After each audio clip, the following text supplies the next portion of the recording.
আসসালামু আলাইকুম। বাংলা সংবাদে সবাইকে স্বাগত জানাচ্ছি। আমি চিন্তিয়া হক। শুরুতেই সংবাদ শিরোনাম। শনিবার রাজনৈতিক দলের সঙ্গে প্রধান উপদেষ্টার সংলাপ, অংশ নেবে যেসব দল। এদিকে আওয়ামী লীগ নেতা কর্মীদেরকে মিথ্যা মামলায় গ্রেপ্তার করা হচ্ছে বলছেন নানক। জানাবো খালেদা জিয়ার বাসার সামনে বালুর ট্রাক, শেখ হাসিনার বিরুদ্ধে অভিযোগ। শেখ হাসিনার সব অপকর্মের বিচার করতে হবে বলছেন জিলানী। এবং সর্বশেষ জানাবো আয়নাঘরে সাজু বদল, নষ্ট গুমের আলামত। দর্শক শুনছিলেন সংবাদ শিরোনাম, এখন বিস্তারিত। শনিবার রাজনৈতিক দলের সঙ্গে প্রধান উপদেষ্টার সংলাপ, অংশ নেবে যেসব দল। ৬ সংসদ কমিশন গঠনের পর রাজনৈতিক দলগুলোর সঙ্গে সংলাপে বসছেন প্রধান উপদেষ্টা অধ্যাপক মোহাম্মদ ইউনূস।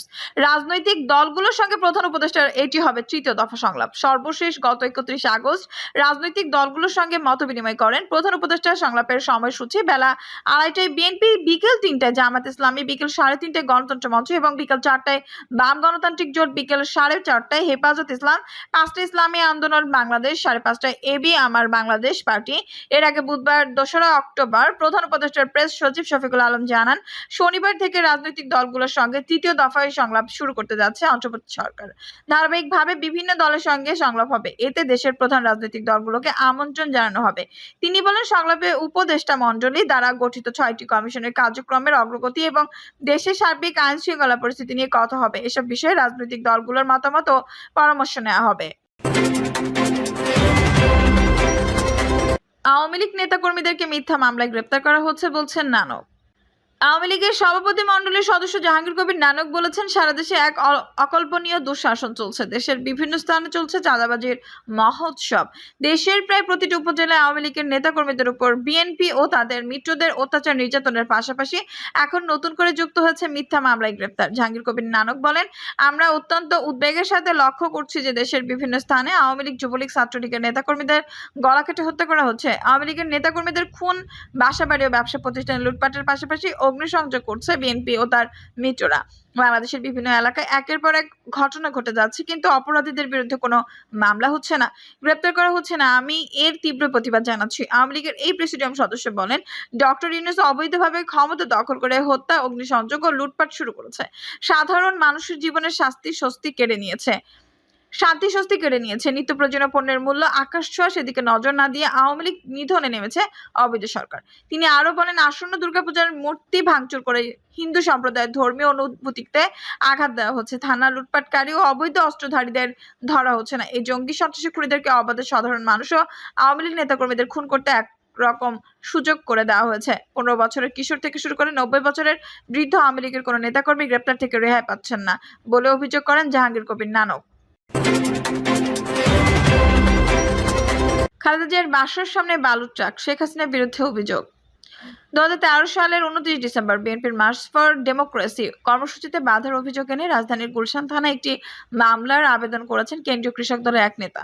মামলার অভিযোগে সাবেক প্রধানমন্ত্রী ও আওয়ামী লীগ সভাপতি শেখ হাসিনা, সাধারণ সম্পাদক ওবায়দুল কাদের সহ ১১৩ জনকে আসামি করা হয়েছে। বিএনপি মিডিয়া সেলের সদস্য শাহরুল কবির খান এই তথ্য নিশ্চিত করেছেন। ২০১৩ সালের ২৯ ডিসেম্বর তৎকালীন বিরোধী দলীয় নেতা খালেদা জিয়ার গুলশানের বাসা ফিরোজার সামনে বালু ভর্তি বেশ কয়েকটি ট্রাক রেখে প্রতিবন্ধকতা তৈরি করা হয়। ওই দিন তিনি বিএনপি ঘোষিত মার্চ ফর ডেমোক্রেসি কর্মসূচিতে অংশ নিতে পারেননি। দীর্ঘদিন খালেদা জিয়ার বাসার সামনে বালু ভর্তি ট্রাক রেখে তাকে গৃহবন্দী করে রাখা হয়েছিল বলেও অভিযোগ বিএনপির।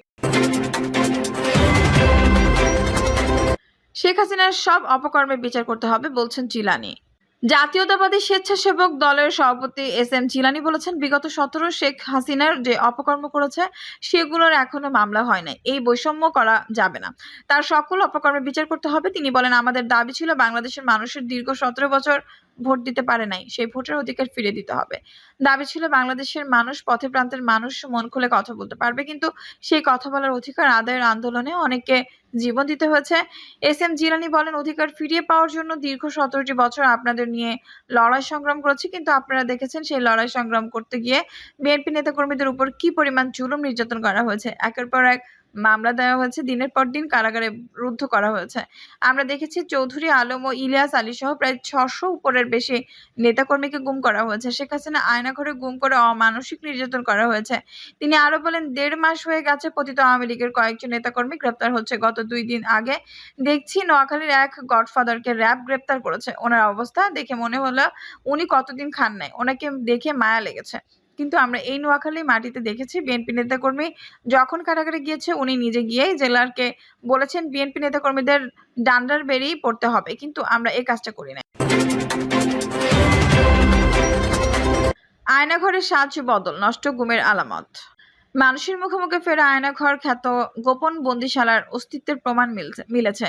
শেখ হাসিনার শাসন আমলে এসব বন্দিশালার আইনশৃঙ্খলা বাহিনীর গুমের শিকার ব্যক্তিদের আটকে রাখা হতো। ভুক্তভোগীরা গোপন কারাগারগুলো সংরক্ষণ চাইলেও বাহিনীগুলো এরই মধ্যে কাঠামোতে পরিবর্তন এনেছে। গুম সংক্রান্ত কমিশন অব ইনকোয়ারি গতকাল বৃহস্পতিবার সংবাদ সম্মেলনে জানিয়েছে, ৪০০ অভিযোগ পাওয়া গেছে। গোপন বন্দিশালার গুরুত্বপূর্ণ তথ্য প্রমাণ নষ্ট করা হয়েছে।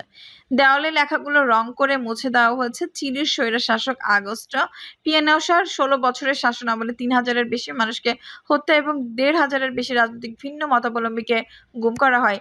তার পতনের পর সন্ধান মেলে ১৭টি নির্যাতন কেন্দ্রে।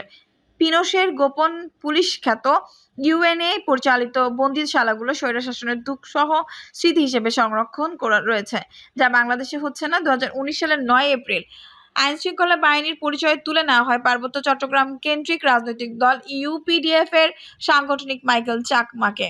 তার দাবি, ঢাকা সেনা নিবাসের প্রতিরক্ষা গোয়েন্দা মহাপরিদপ্তরের ডিজিএফআই কার্যালয়ের বন্দিশালায় তাকে রাখা হয়েছিল। ৫ বছরের বেশি সময় বন্দী থাকার পর ৬ আগস্ট মুক্তি পান সাবেক ব্রিগেডিয়ার আব্দুল্লাহিল আমান আজমি। জানিয়েছেন তাকেও আটকে রাখা হয়েছিল একই বন্দিশালায়। এতদিন সে অভিযোগের পর্যায়ে থাকলেও কমিশনের মাধ্যমে এই প্রথম সরকারি ভাষ্য আয়নাঘরে অস্তিত্ব সামনে এলো। যদিও ছাত্র জনতার অভ্যুত্থানের ক্ষমতাচ্যুত শেখ হাসিনার সমর্থকরা আয়নাঘরে সবসময় কথিত বলে এসেছেন। কমিশনের সদস্য সাজ্জাদ হোসেন সংবাদ সম্মেলনে বলেন, পরিদর্শনের সময় ডিজিএফআই এর যে আয়নাঘর দেখেছি এর সঙ্গে ভুক্তভোগীদের বর্ণনার মিল পেয়েছি। তবে কিছু পরিবর্তন করা হয়েছে। অনেক গুরুত্বপূর্ণ তথ্য প্রমাণ তারা নষ্ট করেছে। বিশেষ করে দেওয়ালের লেখাগুলো পেইন্ট করে মুছে দেওয়া হয়েছে। মৌখিকভাবে তাদের বলেছি এবং লিখিতভাবে জানিয়েছি যে অবস্থায় আয়নাঘর দেখে এসেছি। তদন্ত শেষ না হওয়া পর্যন্ত আরও কোনো পরিবর্তন যেন না হয়। মাইকেল চাকমা সমকালকে বলেছেন, যদি গোপন বন্দিশালার পরিবর্তন আনা হয়ে থাকে তাহলে সংশ্লিষ্ট বাহিনীগুলো অপকর্মের দায় নিজেদের উপর নিচ্ছে, সরকারের দোষ আড়ালের চেষ্টা করছে। তারা বলতে পারতো আমরা নই, শেখ হাসিনা গুম করেছে। গোপন কারাগার ভেঙে ফেলা মানে আলামত ধ্বংস, যা আরেকটি অপরাধ। গোপন বন্দিশালাগুলো সংরক্ষণ করতে হবে যাতে ভবিষ্যতে সরকারগুলো এ থেকে শিক্ষা নেয়, স্বৈরাচারী না হয়ে। একাধিক সূত্র সমকালকে জানিয়েছেন, গুমের সঙ্গে অতীতে দায়িত্ব থাকা কর্মকর্তাদের সংশ্লিষ্টতা স্বীকার না করলে আন্তর্জাতিক পর্যায়ে ভাবমূর্তি রক্ষার গোপন বন্দিশালাগুলো রাখতে চায় না বাহিনীগুলো।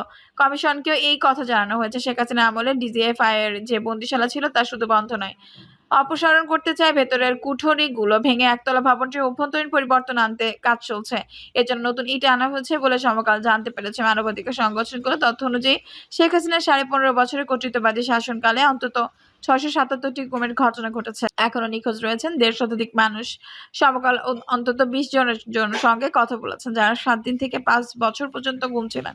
শেখ হাসিনার শাসনামলে আইনশৃঙ্খলা রক্ষাকারী বাহিনীর হাতে গুমের ঘটনা তদন্তে গত ২৭ আগস্ট কমিশন গঠন করে ডক্টর মোহাম্মদ ইউনূসের নেতৃত্বাধীন অন্তর্বর্তী সরকার ১৫ সেপ্টেম্বরের প্রজ্ঞাপন অনুযায়ী ২০০৯ সালের ৬ জানুয়ারি থেকে গত ৫ আগস্ট পর্যন্ত আইন প্রয়োগকারী সংস্থা, গোয়েন্দা সংস্থা ও তদন্ত সংস্থাগুলো সরাসরি মদতে গুমের তথ্য সংগ্রহ করবে। কমিশন দায়ীদের বিরুদ্ধে আইনানুগ ব্যবস্থা এবং গুম প্রতিরোধের করণীয় বিষয়ে সুপারিশের দায়িত্ব দেওয়া হয়েছে তাদের। গুলশান কার্যালয়ে কমিশনের প্রথম সংবাদ সম্মেলনে জানানো হয়, ১৩ কর্মদিবসে ৪০০ অভিযোগ জমা পড়েছে। কমিশনের সভাপতি বিচারপতি মইনুল ইসলাম চৌধুরী বলেছেন, ভুক্তভোগীদের অভিযোগ অনুযায়ী প্রতিরক্ষা গোয়েন্দা ডিজিএফআই কার্যালয়ে গিয়ে গোপন বন্দিশালার সন্ধান মিলেছে। আয়নাঘর নামে পরিচিত জয়েন্ট ইন্টারোগেশন সেলটি ডিজিএফআই এর সদর দপ্তরেই। আয়নাঘরের বন্দি রাখার ২২টি সেল রয়েছে সমকাল জানতে পেরেছে। ২২টি কুঠুরির ২টি ছিল ভিআইপি। এর একটিতে রাখা হয়েছিল আমান আজমিকে। তিনিও অন্য ভুক্তভোগীদের বর্ণনা অনুযায়ী আয়নাঘরের কুঠুরিগুলো ৬ থেকে ৭ ফুট প্রশস্ত, উচ্চতা ১৫ থেকে ১৬ ফুট। বন্দীদের শব্দ লুকাতে ৪টি অ্যাডজাস্ট ফ্যান রয়েছে, ২টি শৌচাগারের হাই কমোড এবং প্যান রয়েছে। পরিদর্শনে এসব তথ্যের মিল পাওয়া গেছে। Human rights and piece for বাংলাদেশের HRPB প্রেসিডেন্ট ও সুপ্রিম কোর্টের আইনজীবী মঞ্জিল মোর্শেদ সমকালকে বলেছেন, আলামত মামলার জন্য গুরুত্বপূর্ণ, তবে কমিশনের প্রতিবেদনে যেহেতু গোপন প্রতিষ্ঠানগুলোর বর্ণনা এসেছে, তাই এগুলো নষ্ট করলেও অপরাধ প্রমাণে খুব একটা বেগ পেতে হবে না। কিন্তু এগুলো যেভাবে রয়েছে সেভাবে রাখা উচিত। কমিশনের সভাপতি জানান, সবচেয়ে বেশি গুমের অভিযোগ এসেছে র্যাব, ডিজিএফআই, ডিবি ও সিটিটিসির বিরুদ্ধে। 25 সেপ্টেম্বর ডিজিএফআই এর আয়নাঘর পরিদর্শন করেছি। 1 অক্টোবর ডিবি ও সিটিটিসি কার্যালয় পরিদর্শন করেছে কমিশন সদস্যরা। সেখানে কোনো বন্দীকে পাওয়া যায়নি। সম্ভবত 5 আগস্টের পর সেখান থেকে সবাইকে ছেড়ে দেওয়া হয়েছে। ডিজিএফআই এর বক্তব্য জানতে পারেনি সমকাল। র্যাবের বিভিন্ন কার্যালয়ে গোপন বন্দিশালা রয়েছে বলে অভিযোগ ভুক্তভোগীদের। এমন চারজন সমকালকে জানিয়েছেন, রাজধানীর বিমানবন্দর এলাকায় র্যাব 1 কার্যালয়ে, মসজিদের কাছাকাছি আয়নাঘরে তাদের 88 থেকে 192 দিন পর্যন্ত চোখ বেঁধে রাখা হয়েছিল। 5 আগস্টের পর র্যাব গোপন বন্দিশালার বিষয়ে স্পষ্ট বক্তব্য দেয়নি। পুলিশের ইউনিটিটির মুখপাত্র লেফটেন্যান্ট কর্নেল মুনিম ফেরদৌস গতকাল সমকালকে বলেছেন, গুম সংক্রান্ত কমিশনের সদস্যরা র্যাব কার্যালয়ে আসেননি। তদন্ত কমিশনকে যে কোনো সহায়তা করবে র্যাব। ইসলামী বিশ্ববিদ্যালয় ছাত্র শিবিরের 2 নেতা শাহ মোহাম্মদ ওয়ালিউল্লাহ এবং মোকাদ্দেস আলীকে 2012 সালের 4 ফেব্রুয়ারি রাতে তুলে নিয়ে যায় র্যাবের পোশাক পরা এবং সাদা পোশাকধারী কয়েকজন। উচ্চ আদালতের রিটেও সন্ধান মেলেনি তাদের। পিরোজপুর সদর মোকাদ্দেস পড়তেন তখন অনার্স শেষ বর্ষে। কুষ্টিয়া যেতে সহপাঠী ওয়ালিউল্লাহকে নিয়ে ঢাকার গপ্তরি থেকে হানি পরিবহনের বাসে চড়েছিলেন। মোকাদ্দেসের বাবা আব্দুল হালিম সমকালকে বলেছেন, গাড়ির নম্বর ছিল 3750। বাসটি নবীনগর পৌঁছার পর র্যাবের গাড়ি থামার সংকেত দেয়। র্যাব সদস্যরা বাসে উঠে মোকাদ্দেস ও ওয়ালিউল্লাহকে নামিয়ে নিয়ে যান। সুপারভাইজার আমাদের পরে জানান, একজন র্যাব সদস্যের বুকের নেম প্লেটে লেখা ছিল জামান, গাড়িতে লেখা ছিল র্যাব 4।